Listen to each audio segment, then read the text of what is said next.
I'm Tanya Cabala with the Muskegon Channel, and I am very excited to talk to two very special people in the White Lake area, Jim and Terry Staples.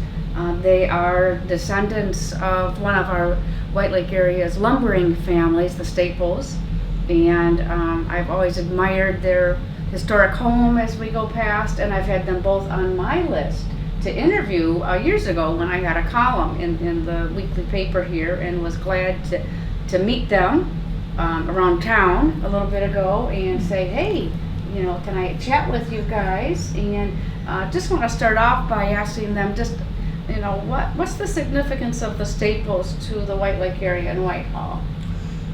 Well, of course you're hearing a little bit biased, but I think they were very important in the early days because my great-grandfather Hiram came to Whitehall after working for Mr. Hill of Hillsdale, Michigan, and eventually opened up the Staples and Koval Lumber Company with his brother-in-law. He married a Rebecca Koval, and the two boys got together and they formed the Staples and Koval Lumber Company, and it turned out to be the longest lasting lumber company in White Lake. Pardon me. It ran regularly until 1901, and then it ran intermittently from 1901 to 1907. The farmer would bring in 2 or 3 loads of logs and he'd cut them up, may not have another job for 2 days and that sort of thing. And then they closed it for good in 1907, and the mill burned down to the ground in 1917 from a spark from a passing railroad which runs right behind the mill, and of course that railroad was abandoned a few years ago. But the family came in as I think about 1853 or 1855, and after Hiram was wounded and discharged from the Union Army in the Civil War. And I didn't know that he was the Civil oh yes, he's soldier. a Civil War veteran, and every time I go to the cemetery around this time, I see a flag planted there by the veterans, which do that every year. What a nice tradition. The house, as I say, was built in 1867. It started in 1867, completed 1869, and it's been in the Staples family ever since. At one time, the family had some hard times, and so the front of it was rented out to a doctor. And the family moved to Honor, Michigan, a little town 40 miles north of here. But then the family came back, so we've owned it the entire time, although I haven't lived in it every year. But it's up to 151 years now. And I'm always glad to see that the home is still here. I mean, it's extra special, I think, because it's still in your family's name. But you know, we've lost some historic homes in the White Lake area, and so I'm glad to. Colby. We used to go to several different Colby families. Well, and the old Koval house is across the street. And Sure.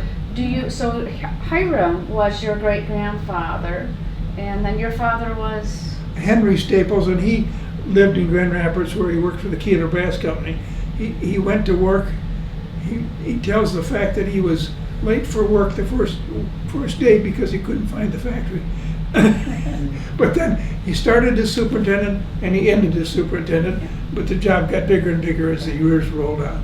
And I spent many weekends after Friday afternoon while we pack up and come to Whitehall and live in this house for 2 nights, go back Sunday, start Monday working in Grand Rapids again. Do you have any stories that either Hiram or your dad told you about Whitehall or the White Lake area when it was a lot different years ago, or special figures that they remember? Well, The Lewises, of course. what's it, pardon me? The Lewises, of course. The Lewises.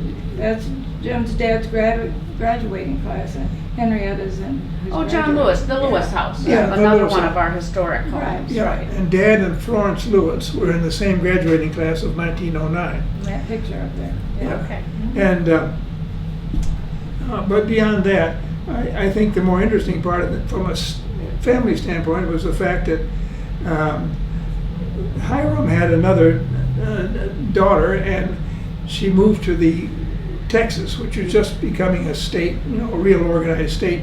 But her husband was a cattle buyer for the eastern markets, and he always had to carry a couple of pistols because there was a lot of bad hombres in Texas in those days. So one day, a family call came in and said, "My wife has just died." Well, what she had done, he came home from working, gave his duster to his wife, and she shook it out, and the pistol discharged and killed her. Oh, gosh. So he was left with 2 young daughters. And Mr. Knudsen said, "Can you take the daughters?" And he said, "Yes, send them." And so the 2 daughters came, lived here, grew up here, married from the house, and had their wedding ceremonies here in the house. They're now long scattered, of course. So how many weddings do you think you've had in the house? Oh, he must have had 4 or 5 weddings in But the the house. most interesting was Annie Ree was married here, his aunt, Oh, yes. Mrs. Youngman Staples. Yeah. And Jim's mother lived right across the street where the bank is, in a beautiful Victorian. And of course, his dad was here, so they were Yeah. friends across the street. So they got Forever. together and got married, and I loved that old house, which I'll briefly describe, being about 3 or 4 stories and an entry to the roof, from a secret stairway. Oh. And the story behind the house was that Ida G., my uncle's wife, had 3 sons, and he said to her, "If you'll give me a daughter, I'll build you a house." And so 7 years later, the daughter came, and so he built that house, and it was a beautiful house with paneling all over. But eventually it got torn down for that architectural masterpiece, which is the 1-story brick U.S. Post Office. Everything modern was a little bit more liked at that time, Exactly. unfortunately. Exactly. Now, when you came here as a boy on the weekends, what did you do? We went fishing. We went trout fishing in the streams in the area. My father always opened the season at Carlton Creek, which is about a 9-minute drive from here. And he was known throughout the area for being the Carlton Creek fisherman. Later on, we began to fish over in Silver Creek. Yeah. But that was the main activity of the family. So trout fishing. Trout fishing, yes. What about the lake? Were you on the lake at all? We were not too much on the lake, except I do recall that at the foot of the hill here of Slocum Street, there was a mill owner, Mr. Lyons, had a sawmill down there, which I used to love to watch, hear the whine of the saw as it bit into the log. And then I remember one time he had a huge hulk of a vessel out there, and my brother was asking my dad, can I ship out on that next summer? Dad was thinking about it, and they were hammering on this vessel. One time a fella hammered, and the pike went right through, which meant it was rotten to the core. And Dad said, "No, you're not going to go out on that vessel." But it was an active time in those days. What was the city of Whitehall like when you were a kid? What do you remember? Well, I remember that instead of that nice pavement that we have now, there was a strip of blacktop running about 1 car wide, and then dust on either side. And then they widened it to two strips, and finally they did a job and put this nice road out here now. But nothing happened much in those days. It was kind of sleepy. It was after the lumber era and before the tourism era got really going. What businesses do you remember? Do you remember any businesses? Yes. I remember my uncle Carl G's hardware store. Okay.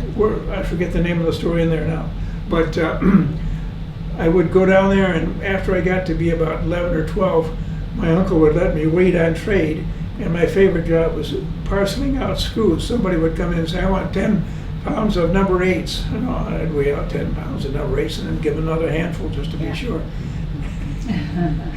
And man, his wife, Olivia G, Aunt Ollie, she would sell wallpaper to the customers in the back. Yeah. And she was had her own opinion. "Oh, I think you'd like this one much better than that one," Well, and it makes me wonder. I've been out on the beaches lately, and I pick up litter, and it's mostly plastic. Plastic. And millions of plastic pieces, and it makes me wonder what when people shopped and took things home from grocery stores, what did they use? Boxes, bags, Well, or nothing?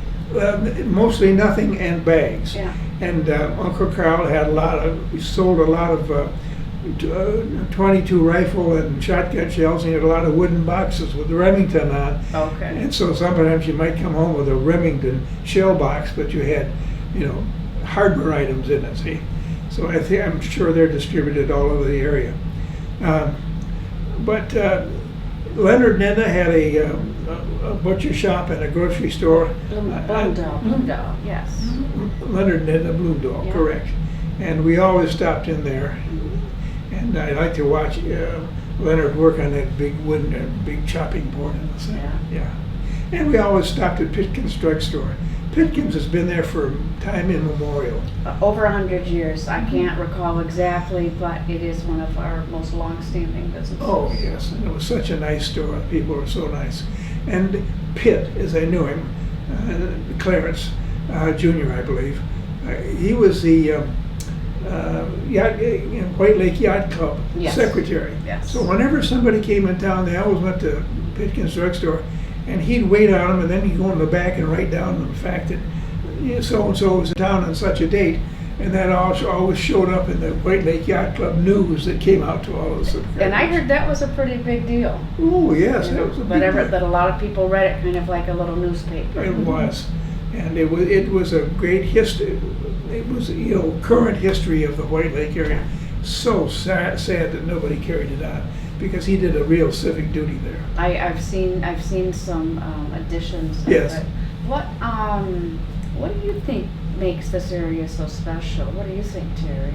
Oh, of course, Of course, I'm a little biased, I know. I love the trees and the lake. I mean, it's so beautiful. And the kids, our grandkids, just love going down the hill and fishing. I mean, it means so much to them. We have pictures of them holding their big fish from as little as they could hold a pole. So they're carrying on the fishing Oh, tradition, they right? certainly are. They absolutely love it. Yeah. And our 7-year-old and 5-year-old were fishing, and the 3-year-old was right there holding the line once in a while. That's really cute. Yeah. Catching turtles. I mean, this past week, Jimmy picked up a snapper this big that was just near the water, and he pulled up with a net and showed the kids, and they loved seeing it and put it back in. But then there was a little baby one, Oh. and the kids are crazy about things like that. And Those are the things that build memories. they do. And over the years, my kids would go down. We have this big metal trough under the pumping back. They would pump water into it and put rocks and put some seaweed and make it look like an aquarium, and go down and get some turtles and minnows and put them in there, and then when it was time to leave, they would take them all down to the lake again. But they just loved it. And, part of the things they love is the fall, and all these beautiful maple trees. We have different colors, the pinks to the yellows, and collect the leaves, and at Thanksgiving time we'd press them and then write their names on them on the table, because they look You've so got beautiful. a lot of trees of your own, don't you? Oh, we do. Yeah. We have about 18, I think, beautiful. What is the thing that you would bring back, if you could, from the days of visiting when you were a young boy? Bring back to the area. I know fish. Yeah. More fish, more trout. Trout comes to mind. You go home and cook them. Yeah. Because that was the highlight of the day's events. Yeah. And it got to the point where fishing was so heavy in the trout streams that the fish population, kind of decreased, and the fishing limit was 7 inches, and sometimes we'd have to stretch them a little to get to 7. Oh, Then I went to okay. 8. And, Yeah. that was easier. Anyway, Can you clear your voice? yes, I'll try. A little water? No, I'm in good shape. Do you remember any? Now, one of the things that I have found fascinating, because I've written about the White Lake area's history, is we've had a lot of interesting characters. Frank Adams, the playwright, and some interesting artists. Do you remember any characters or special people that come to mind? Well, the only connection I can really give you is my Aunt Marie Staples, my dad's sister, and she was quite talented, and she appeared in one of the British playwrights, Gilbert and Sullivan's operettas that they put on over there. And Frank took a kind of a liking to her, and then he asked her to run the box office the next season, but she turned him down because she wanted to go to summer school in Ypsilanti. But that's the way he came into our lives, and she had very good words to say about it. Well, I'm sure you've seen the changes at the Playhouse too. Yes, we have. Amazing. And we have yet to see a performance there, but we're looking forward to it. Well, and you're right, right next door, so I'm sure that you've looked out your window and watched the renovation, but also seen it years ago when it was in a different, different time and place. We'd go to movies. Yeah. And I'll never forget Nelson Eddy and what's her name? Marie McDonald. Give me 10 men who are stout-hearted men, and I'll soon give you 10,000 more. We ate it up. I'm sure they played them out in the big cities, and then they came to the small towns, and we saw the Nelson Eddy films about 2 months after you would have seen it in Mesquite. Yeah, oh sure. Well, I've lived in Whitehall all my life, so I would be in the same boat. You'd be in the same boat. Yeah. And what do you see looking forward for the Staples Historic Home? Well, what we're trying to do is make the house livable, fix up the things that we fixed up. We put a whole new porch in front, lifted it up, just the roof, and built the back porch and painted the whole house. We're just gradually, trying to get it the way it used to be as much as we can. Yes, it had a long period of neglect. And so we're trying to take care of 40 or 60 years of neglect. Well, and you have family that expects to be coming and visiting just as you did, right? Oh, of course. Yes. We have a big family. So Yeah. 10 grandchildren. They all love it. That's our hope. That love of Whitehall will continue. Yeah. Because it's not close by. I mean, and Not they for have everybody, summer homes and other places, and it's not like you can hop in the car and just get here. It's a 4-hour drive, Yeah. 4 hour plus from Chicago. And 4 hour plus a stop if you're old folks. Or the dog or whatever. Yeah. Well, I've appreciated a little glimpse into your life into one of Whitehall's most historic homes. And Thank you. I want to thank you, and just want to say, kind of signing off, Tanya Cabala with the Muskegon Channel, just a little glimpse into the history of Whitehall by two folks who've seen a lot. It was a great pleasure talking to you. Thank you, Tanya. It was nice.